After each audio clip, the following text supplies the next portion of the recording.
শিশুদের পোলিও টিকার নামে যেটা দেওয়া হয় তার মূল কাজ বংশবৃদ্ধিকে দুর্বল করা। আর মেয়েদের 15 বছর বয়সের থেকে যেই টিকাগুলো দেওয়া হয় সেগুলো জরায়ু থেকে ভেতরে ছোট করে তোলে ও বেশি সন্তান প্রসবে দুর্বল করার জন্য এগুলো করা। আর সিজার হচ্ছে তাদের ষড়যন্ত্রের চূড়ান্ত সফলতা। এ লক্ষ্যে এরা কয়েক ধাপে এগিয়ে থাকে। 1. ছোটোবেলায় পোলিও টিকা। 2.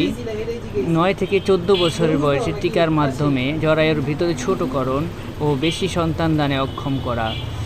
ও সরকারি ক্লিনিকগুলো থেকে আয়রন ট্যাবলেট থেকে কিছু বিশেষ ভিটামিন দেওয়া, যে কারণে মূলত পেটের ভিতরের বাচ্চাগুলো অস্বাভাবিকভাবে বড় মোটাতাজা হয়, বাধ্যতামূলক পরে সিজার করতে হয়। আর সিজারের মাধ্যমে বেশি সন্তানের জন্ম দেওয়া অসম্ভব। এখনো সময় আছে, আপনারা সচেতন হন, পোলিও টিকা থেকে বিরত থাকেন, যাবতীয় সমস্ত টিকা থেকে বিরত থাকেন। আগে রোগ হলে পরে ওষুধ খাবেন, রোগ না হতেই ওষুধ খাওয়া এটা নিজের জন্য ক্ষতি, সমাজের জন্য ক্ষতি।